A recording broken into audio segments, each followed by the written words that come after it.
আমরা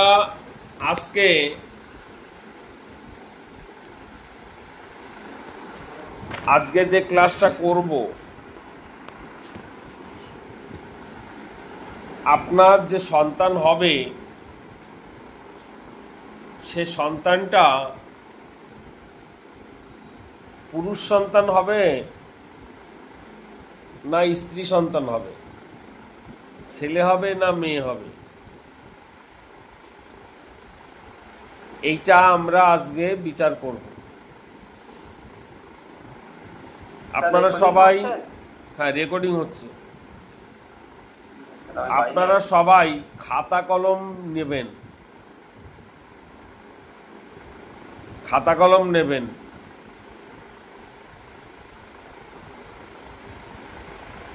ক্লাস করার সময় আমি যদিও জানি সবাই আমরা সংসারের মধ্যে আবদ্ধ এবং প্রত্যেকে ব্যক্তিগত ব্যস্ত থাকি, তো ক্লাস করার সময় প্রত্যেকে যদি অন্যমনস্ক বা বাইরে থাকা হয় তাহলে ক্লাসটা কিন্তু জমে না, ভালো হয় না। তো আমার তো কিছু প্রশ্ন থাকে, আপনারা বুঝতে পারছেন কি পাচ্ছেন না, যা হোক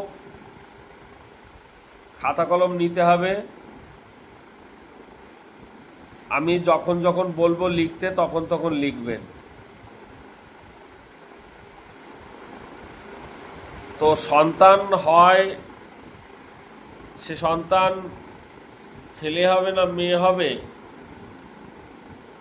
সেটি জানার কৌতূহল সমস্ত বাবা মার মধ্যে থাকে, বিশেষ করে যাদের প্রথম সন্তান হয়ে যায়, দ্বিতীয় সন্তান হওয়ার সম্মুখে এই কোশ্চেনটা আসে।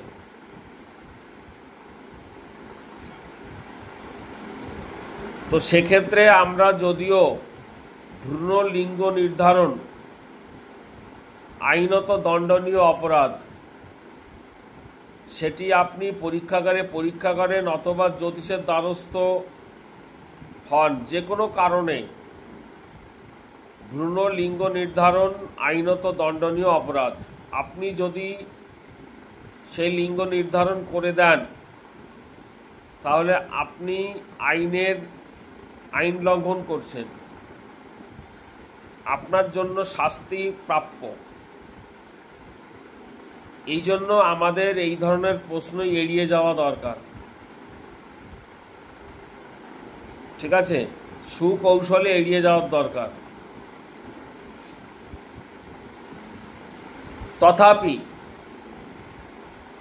আমি আপনাদের এ বিষয়ে জানাতে বাধ্য, তবে এটা পর্যবেক্ষণ সাপেক্ষ, এটা কোনো ম্যাজিক নয় এবং যথেষ্ট কষ্টসাধ্য বিষয়, অনুমান ভিত্তিক। হতে পারে, হবে এটা বলবেন না। আপনার পুত্র সন্তান হতে পারে, হওয়ার সম্ভাবনা বেশি। আপনার কন্যা সন্তান হওয়ার সম্ভাবনা বেশি।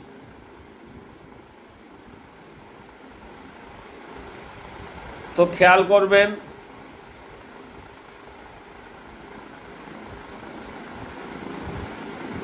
আমরা পুরনো যে পদ্ধতি আছে, প্রাচীন পদ্ধতি,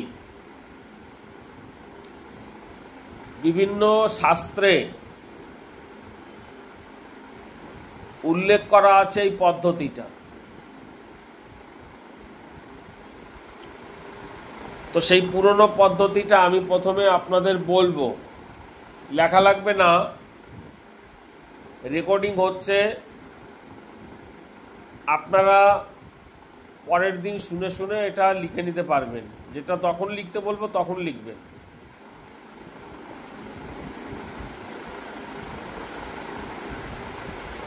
তো বিষয়টা হচ্ছে যে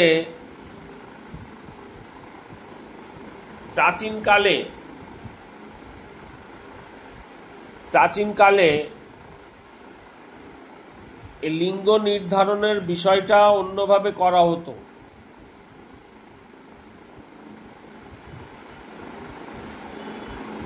আপনারা বুঝবেন বিষয়টা কি।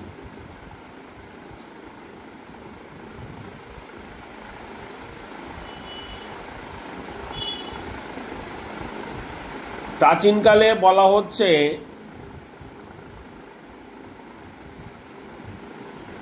যে স্বামী স্ত্রীর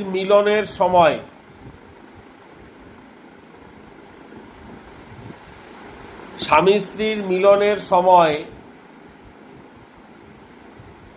যার আধিক্য বেশি থাকবে,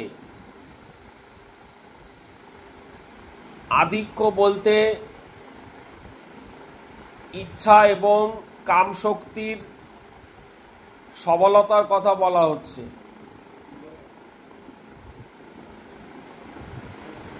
আপনারা বুঝবেন বিষয়টা। স্বামী স্ত্রীর মিলনের সময় স্বামী বা স্ত্রীর কামনা শক্তির প্রাবল্যতা যার বেশি থাকবে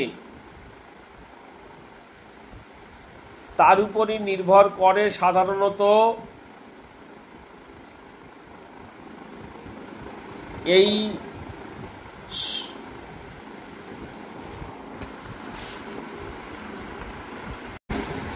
যেটা বলছিলাম,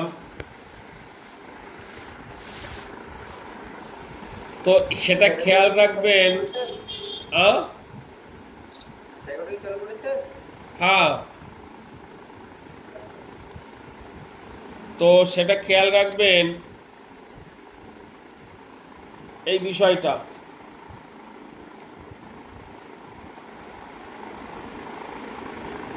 এখন বিষয়টা হচ্ছে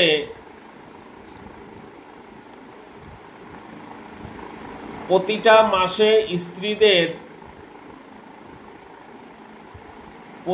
মাসে স্ত্রীদের একটা পিরিয়ড চলে।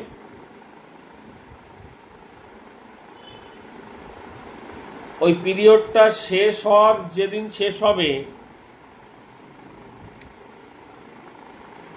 তার পরের দিন থেকে গণনা করতে হবে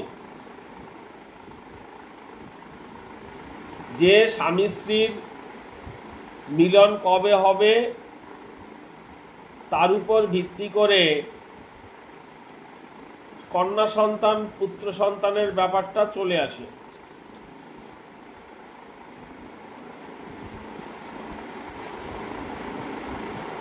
তো যদি জোড় দিন হয়, জোড় দিন মানে বুঝতে পারছেন, 2, 4, 6, 8, 10, 12 এই যে জোড় দিন, যদি জোড় দিনে স্বামী স্ত্রীর মিলন হয় তাহলে পুত্র সন্তান হবে। হিসাবটা ভালো করে বুঝে নেবেন। আর যদি বিজোড় রাত্রিতে হয় তাহলে সেটি কন্যা সন্তান হবে। যারা পুত্র সন্তান চান তারা অবশ্যই যুগ্ম রাত্রিতে স্ত্রী মিলনে যাবেন।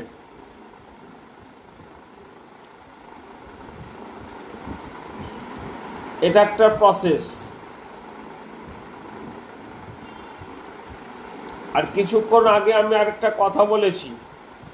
কথাটা কি,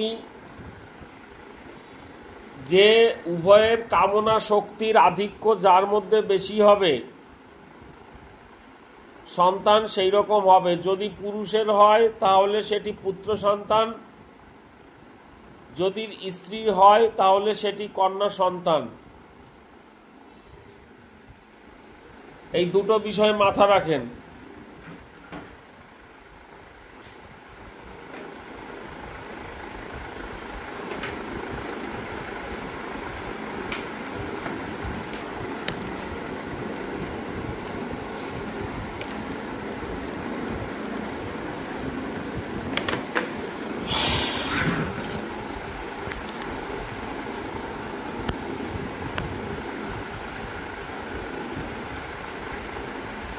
এখন বিষয়টা হচ্ছে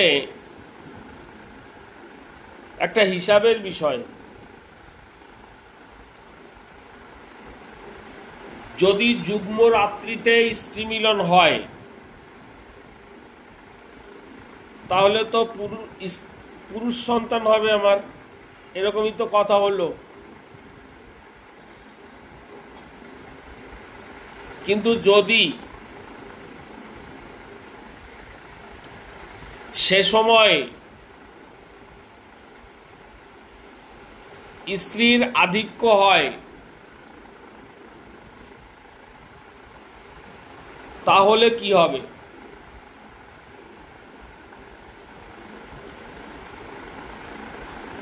তো প্রাচীন জ্যোতিষীরা বলছেন যুগ্ম রাত্রিতে যদি স্ত্রীর কামশক্তি বেশি হয়ে যায় তাহলে অবশ্যই কন্যা সন্তান জন্মাবে, কিন্তু কন্যা সন্তানের চরিত্রটা পুরুষের ন্যায় হবে।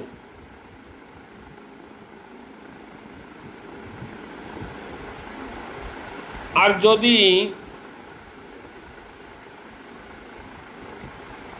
যদি বেজোড় রাত্রিতে স্ত্রী মিলন হয় তবে সে সময় তো আমাদের কন্যা সন্তান হওয়ার কথা,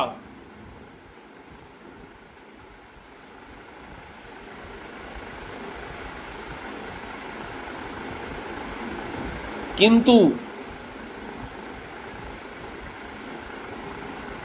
পুরুষের কামনা শক্তি যদি বেশি হয় সে সময়, তাহলে কিন্তু আর কন্যা জন্মাবে না, পুত্রই জন্মাবে। কিন্তু সেই পুত্রটা স্ত্রী গুণ বিশিষ্ট হবে।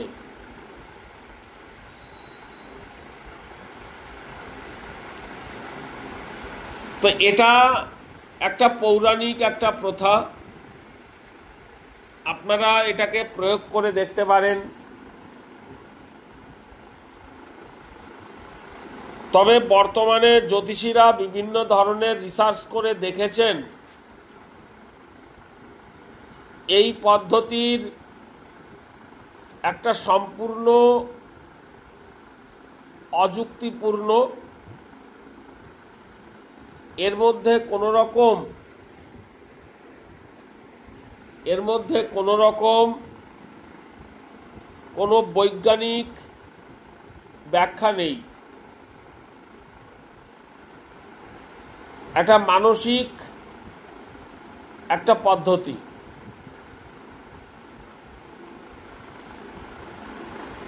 এই কারণে বর্তমানে জ্যোতিষীরা এটাকে প্রয়োগ করতে চান না।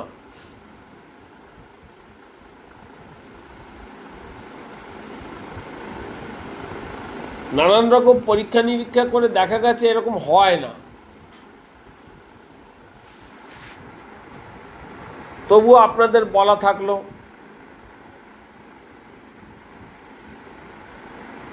আধুনিক জ্যোতিষীরা যারা এই বিষয় নিয়ে নাড়াচাড়া করেছেন তাদের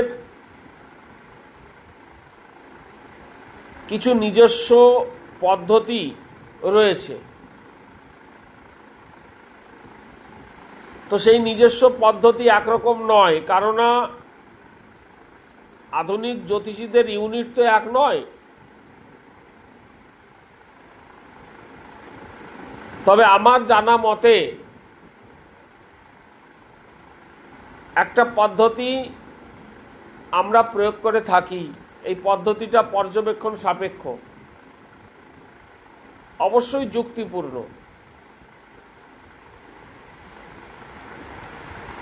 তো সেই পদ্ধতিটা আমি আপনাদের বলবো। এটা আধুনিক বিজ্ঞান সম্মত একটা সিদ্ধান্ত, অবশ্যই এর মধ্যে একটা যুক্তি আছে, বৈজ্ঞানিক ব্যাখ্যা আছে। তো এই পদ্ধতিতে প্রয়োগ করতে গেলে আপনাকে দুটো জিনিস জানতে হবে। মেষ থেকে মিন পর্যন্ত যে 12টা রাশি রয়েছে, এই 12টা রাশির মধ্যে কোন রাশিটা স্ত্রী রাশি আর কোন রাশি পুরুষ রাশি, এটা প্রথমে জানতে হবে।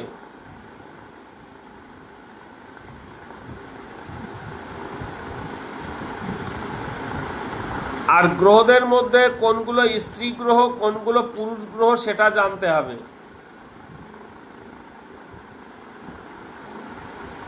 তো রাশি যে 12টা রয়েছে সেই 12টা রাশির মধ্যে স্ত্রী রাশি কোনটা পুরুষ রাশি কোনটা এটা কি জানি আমরা সবাই?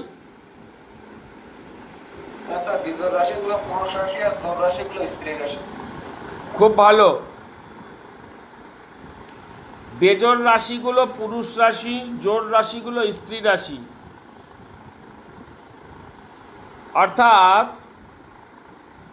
মেষ রাশি, মিথুন রাশি, সিংহ রাশি, তুলা রাশি, ধনু রাশি এবং কুম্ভ রাশি হচ্ছে পুরুষ রাশি। আর বৃষ রাশি, কর্কট রাশি, কন্যা রাশি, বৃশ্চিক রাশি, মকর রাশি এবং মীন রাশি এটা হচ্ছে স্ত্রী রাশি।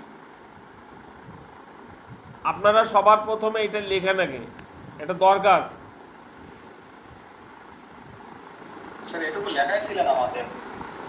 এইবার দেখা যাচ্ছে গ্রহদের মধ্যে কোনগুলো স্ত্রী গ্রহ কোনগুলো পুরুষ গ্রহ সেটা জানা দরকার। তো আমরা সবাই স্ত্রী গ্রহ রূপে চন্দ্র, শুক্র এবং রাহুকে ধরি, এরা স্ত্রী গ্রহ।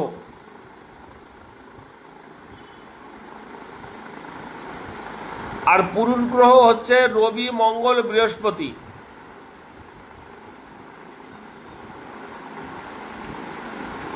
আর শনি, বুধ, কেতু এই তিনটি গ্রহকে আমরা নপুংসক গ্রহ বলি, অর্থাৎ সে স্ত্রীও না পুরুষও না।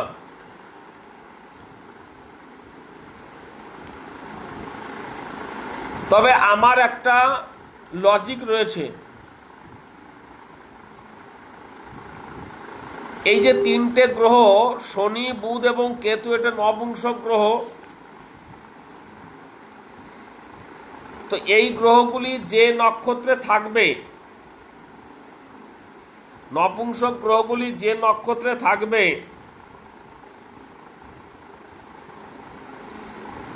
সেই নক্ষত্রটা কোন গ্রহ সেটা দেখেন, সেই গ্রহ অনুসারে তাকে পুরুষ না স্ত্রী সেটা ধরতে চেষ্টা করবেন।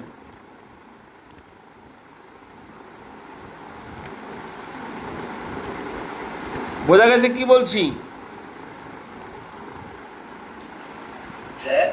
হ্যাঁ, শনি, কেতু, বুধ যে নক্ষত্রে থাকবে সেই নক্ষত্রপতি, হ্যাঁ সেই নক্ষত্রপতির যে যে গ্রহটা হবে সেই গ্রহটা স্ত্রী না পুরুষ সেই অনুসারে শনি, কেতু, রাহু, শনি, কেতু, বুধের পুরুষত্ব ধরা হবে। এটা আমার অভিমত।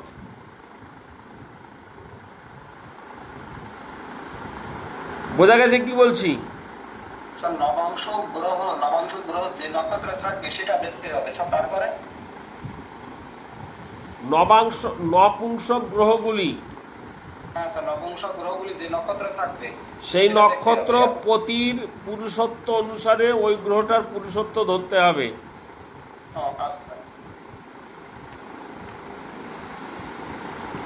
যদি শনি, বুধ, কেতুর নক্ষত্রে থাকে, শনি, বুধ, কেতু যদি শনি, বুধ, কেতুর নক্ষত্রেই থাকে তাহলে তো আমাদের সমস্যা মিটলো না। মিটলো কি? সেক্ষেত্রে কি করতে হবে? সেক্ষেত্রে উপায়, ওই নপুংসক গ্রহটি যে রাশিতে থাকবে সেই রাশির পুরুষত্ব ধরে বিচার করতে হবে। ধরেন শনি মনে করেন রয়েছে কর্কট রাশিতে, শনি নিজের নক্ষত্রে, তাহলে শনি এখানে পুরুষ না স্ত্রী বলেন?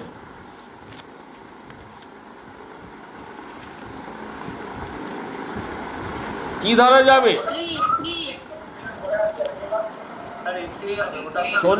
শনি যেহেতু নিজের নক্ষত্রে আছে, সুতরাং আমরা এক্ষেত্রে নপুংসক গ্রহ নপুংসকের নক্ষত্রে রয়েছে, তাই এক্ষেত্রে যেহেতু এটা স্ত্রী রাশিতে রয়েছে, শনি স্ত্রীকেই ধরব, শনির স্ত্রীর অস্তিত্ব রয়েছে শনির মধ্যে। এই হিসাবটা প্রথমে বলে নিলাম। আপনারা হিসাবটা বুঝতে পেরেছেন সবাই?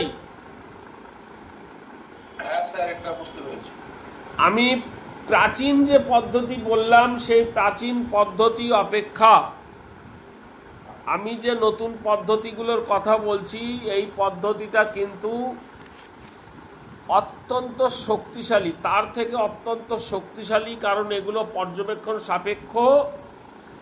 90% মানুষের ক্ষেত্রে এটা মিলে গেছে, কিন্তু বলবো না এটা 100%, কারণ এটা 100% নয়।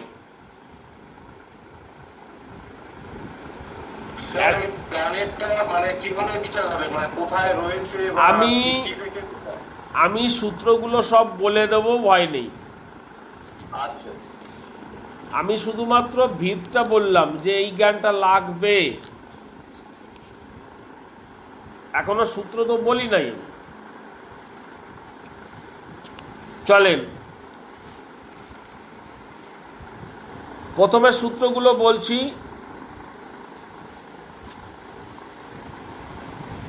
ঠিক আছে?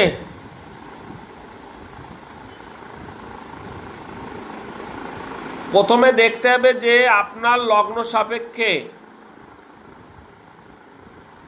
পঞ্চম ভাবের মধ্যে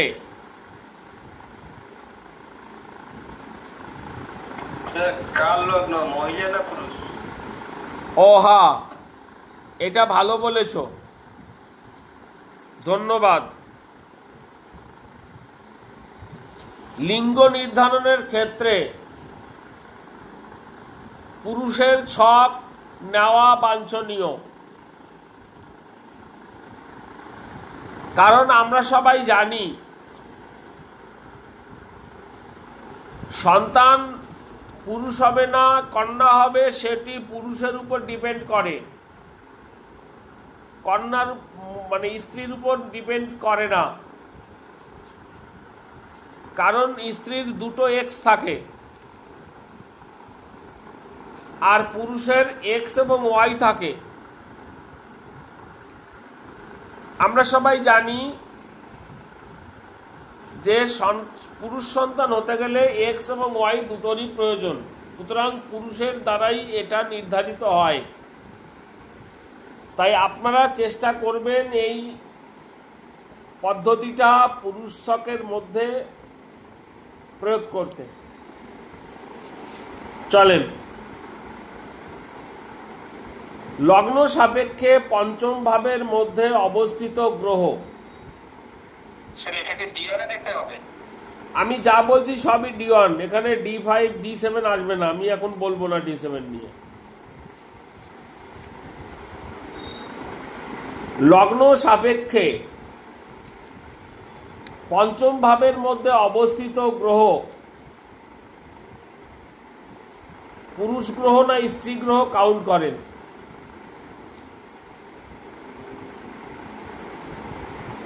পঞ্চম ভাবের মধ্যে দৃষ্টিরত গ্রহ, যারা দৃষ্টি দিচ্ছে তারা স্ত্রী না পুরুষ সেটা দেখেন। পঞ্চম ভাব যে রাশি হবে সেই রাশি স্ত্রী না পুরুষ সেটা দেখেন।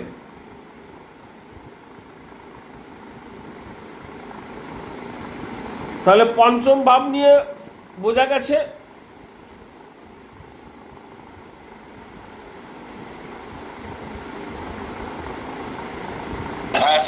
ওকে, এবার 2 নম্বর পয়েন্টে আসেন। পঞ্চম পতির কাছে আসেন। পঞ্চমপতি নিজে স্ত্রী গ্রহ না পুরুষ গ্রহ দেখেন।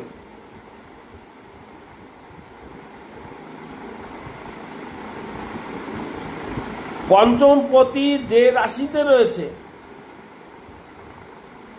সেই রাশি স্ত্রী না পুরুষ সেটা দেখেন।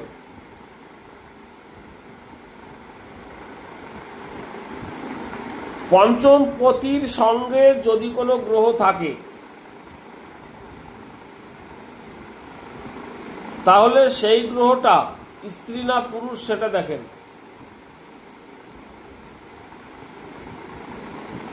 পঞ্চমপতির সঙ্গে যে গ্রহ পঞ্চমপতিকে যে গ্রহটা দৃষ্টি দেবে সেই গ্রহটা স্ত্রী না পুরুষ সেটা দেখেন।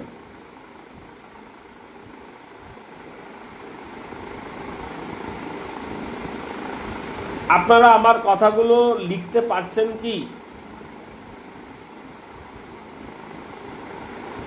স্যার মোটামুটি লিখতে পারছি, না হলে যেগুলো অসুবিধা হবে শুনে নেব। হ্যাঁ ঠিক, রেকর্ডিং হচ্ছে।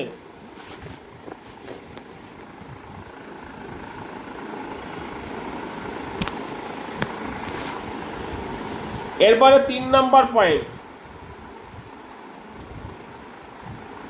আমরা সবাই জানি সন্তানের কারক গ্রহ বৃহস্পতি, তো বৃহস্পতিকে ধরতে হবে।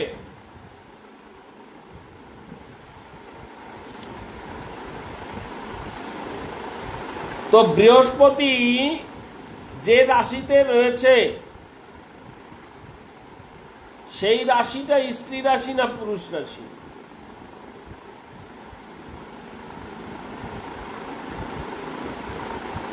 বৃহস্পতির সঙ্গে যদি কোনো গ্রহ থাকে তাহলে সেটি স্ত্রী না পুরুষ?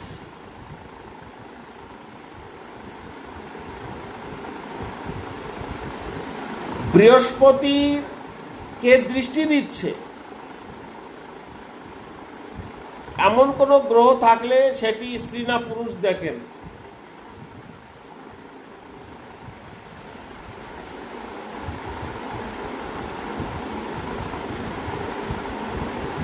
তিন নম্বর পয়েন্ট কমপ্লিট হয়েছে।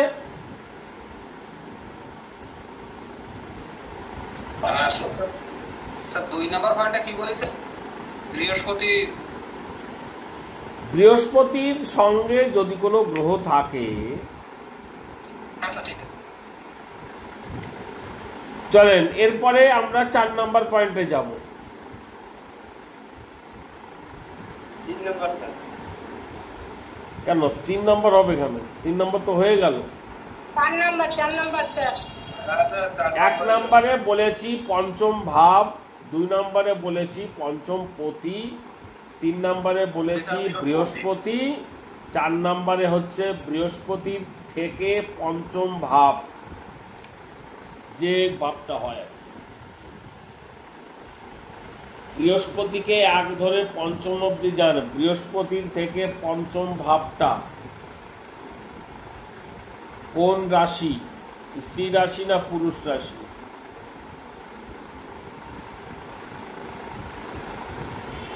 সেখানে কোনো গ্রহ থাকলে সেটি স্ত্রী গ্রহ না পুরুষ গ্রহ?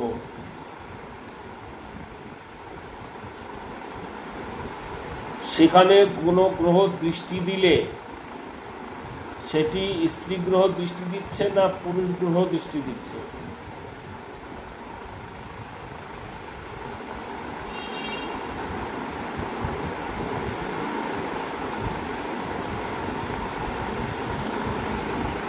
বুঝতে পেরেছেন? ওকে, এবার 5 নম্বর। যদি কোনো গ্রহ না থাকে বা কোনো গ্রহ দৃষ্টি না দেয় তাহলে কিছুই ধরবো না। এবার বৃহস্পতির থেকে পঞ্চম ভাব তো হলো 4 নম্বরে, এবার 5 নম্বরে হবে বৃহস্পতির থেকে পঞ্চম ভাবের অধিপতি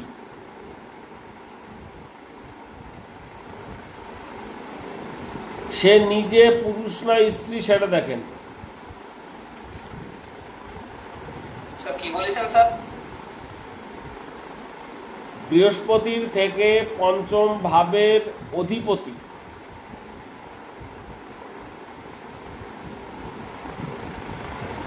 সে নিজে স্ত্রী না পুরুষ সেটা দেখেন।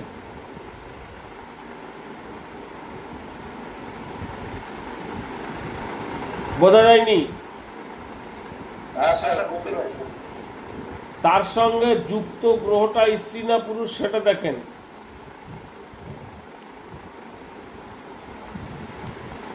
স্যার এটা তার সঙ্গে বলতে মানে অধিপতির সঙ্গে আছে। হ্যাঁ, তাকে দৃষ্টি দিচ্ছে এমন গ্রহরা স্ত্রী না পুরুষ সেটা দেখেন।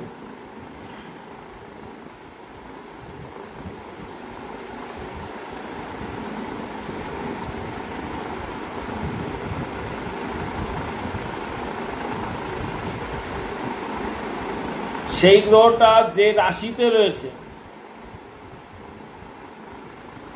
সেই রাশিটা স্ত্রী না পুরুষ সেটা দেখেন।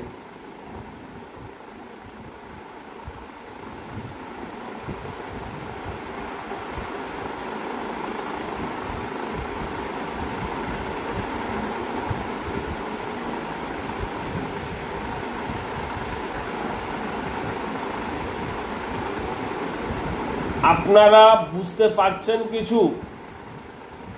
হ্যাঁ স্যার। এরপরে পয়েন্টগুলো বলছি, আমি আর অন্য কিছু বলছি না। এরপরে 6 নম্বরে লেখেন সপ্তম ভাব।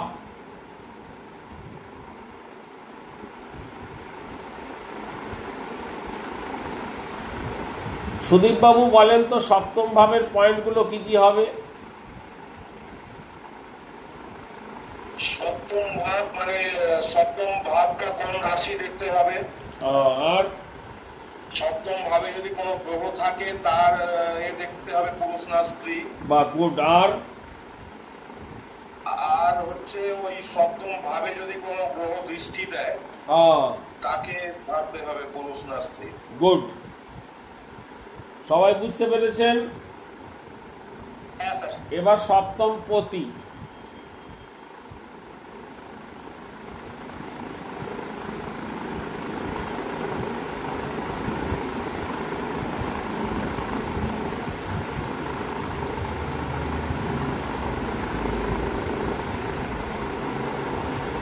হলো?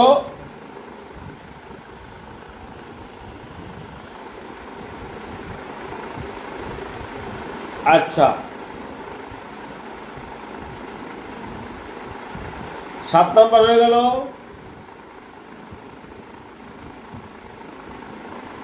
শৈবাল গোলদার সপ্তম পতি কি হবে?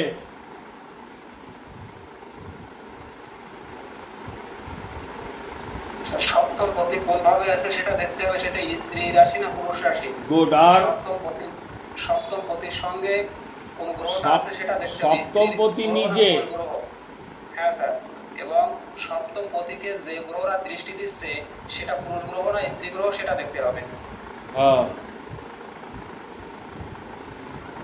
সপ্তম পতি নিজে স্ত্রী না পুরুষ সেটা দেখতে হবে, যুক্ত গ্রহ দেখতে হবে, দৃষ্টি গ্রহ দেখতে হবে। গুড। হ্যাঁ স্যার, ঠিক আছে। স্যার সপ্তম পতি যদি অন্য কোনো স্থানে বসে সেটা দেখতে হবে না? আরে বাবা, সপ্তম পতি কোন রাশিতে রয়েছে সেটা তো দেখবো আমরা। ঠিক আছে, সেটা তো বললো। এবার নবম ভাব।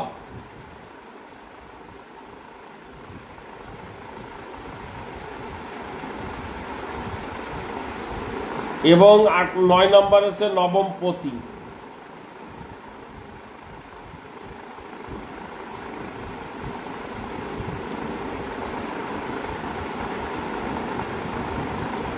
আমি কি বোঝাতে পেরেছি? হ্যাঁ স্যার, ওই একই ভাবে সপ্তম পতি আর ওই নবম ভাবে একই ভাবে। ব্যাস। এই যে প্রথম থেকে 9 নাম্বার পর্যন্ত যত স্ত্রী পুরুষ আছে দেখেন টোটাল কতগুলো স্ত্রী হচ্ছে কতগুলো পুরুষ হচ্ছে এটা দেখেন। যার আধিক্য বেশি হবে সেরকম বেটার। যার আধিক্য বেশি হবে সেটা হবে।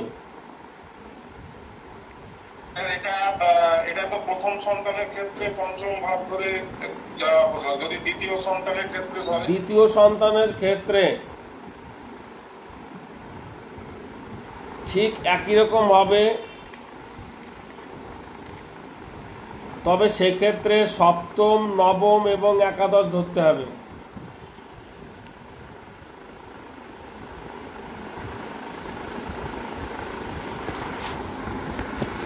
বুঝেছেন?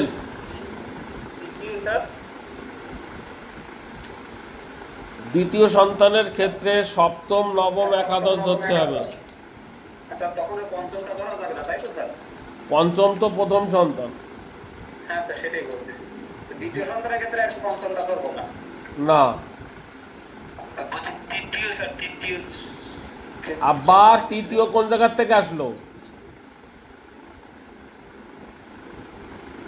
সুমন, তৃতীয় সন্তান নিলে জেলে ধরে নিয়ে যাবে।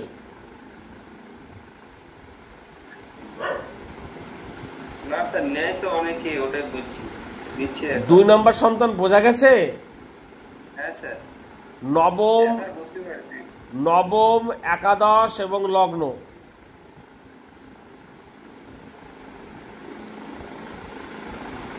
এই যে পঞ্চমের সঙ্গে সপ্তম, নবম নেওয়া হচ্ছে, আর সপ্তমের দ্বিতীয় সন্তানের ক্ষেত্রে সপ্তমের সঙ্গে নবম, একাদশ নেওয়া হচ্ছে, এটা মানে কোন যুক্তি বা লজিক এরকম কিছু আছে? মানে না, ওরকম কোনো লজিক নেই। আচ্ছা, ঠিক আছে। আরেকটা প্রশ্ন বলছি যে এটা কি মানে কোনো জাতিকার ছক দেখা যাবে না, শুধু জাতকের ছকে? আমি তো বলে দিলাম কেন জাতকের ছক নেওয়া হবে। হ্যাঁ, বলছি কোনো মহিলার ছক থেকে আমরা এটা দেখতে যাব না। দেখলে পারে সেই গণনাটার মধ্যে মানে সম্ভাবনাটা অতটা স্ট্রং থাকবে না, কিন্তু পুরুষের ক্ষেত্রে সম্ভাবনাটা বেশি স্ট্রং হবে। ঠিক আছে। আপনারা পুরনো যে পদ্ধতিটা বললাম আমি, ওই পদ্ধতিটাও প্রয়োগ করবেন কিন্তু, ঠিক আছে? ওই পদ্ধতিটা প্রয়োগ করবেন, সেই সঙ্গে এটা তো আপনার থাকছেই।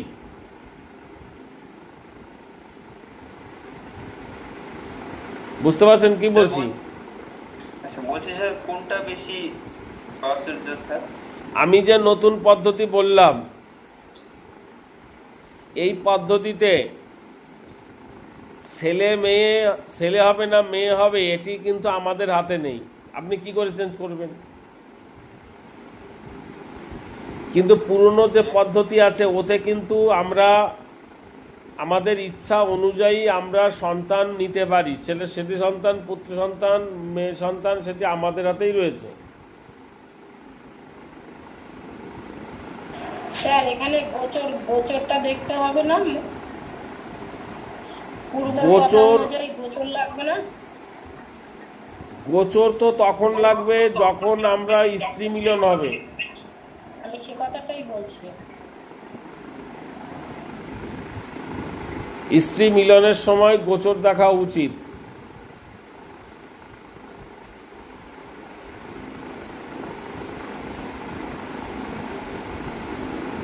স্ত্রী মিলনের সময় গোচর কি করে দেখতে হয় ভালো করে বোঝেন।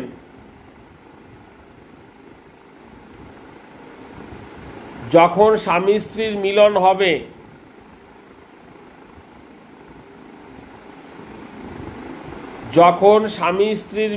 হবে, ঠিক সেই সময়ের গোচর চার্ট বের করতে হবে।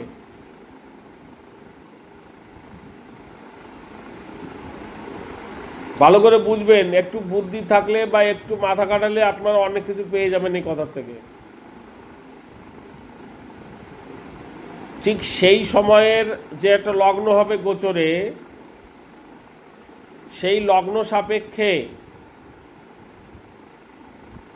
সন্তান নির্ধারণ করবেন আমরা যে পদ্ধতি অর্পণ করেছি সেই পদ্ধতি অনুসারে। সেটি প্রথম সন্তান হোক, দ্বিতীয় সন্তান হোক, তৃতীয় সন্তান হোক, যে সন্তানই হোক না কেন, ওই সময়ের পঞ্চম ভাব ধরে করতে হবে। তাহলে স্ত্রী হবে না পুরুষ হবে, আপনি পেয়ে যাবেন। আমার কথা বুঝতে পেরেছেন আপনারা? এখানে স্যার ওই পঞ্চম সপ্তম এগুলো নেওয়া দরকার নেই, মানে সপ্তম নেওয়া দরকার নেই। কেন? না বলছি স্যার ওই যে দ্বিতীয় সন্তানের বেলা যেমন সপ্তম নবম একাদশ নেওয়া হচ্ছিল ওইটা ওইরকম না না না না না না না, এটা শুধু পঞ্চম সপ্তম নবম, ও মানে যে প্রসেসটা আছে এই প্রসেসটা সবসময় থাকবে, কারণ এখানে আমরা গোচরের লগ্ন ধরে করছি। হ্যাঁ এই প্রসেসটা কিন্তু ভীষণ মারাত্মক প্রসেস গোচরের এটা। তাই আপনারা আগের থেকে গোচরের নির্ধারণ করে নেবেন, তারপরে দম্পতিকে মিলনের কথা বলবেন, এবং সে মিলনটা যেন পুরনো পদ্ধতি অনুসারে হয়। তাহলে মোটামুটি একটা জায়গা আপনারা পাবেন। আমি আশা করি বোঝাতে পেরেছি।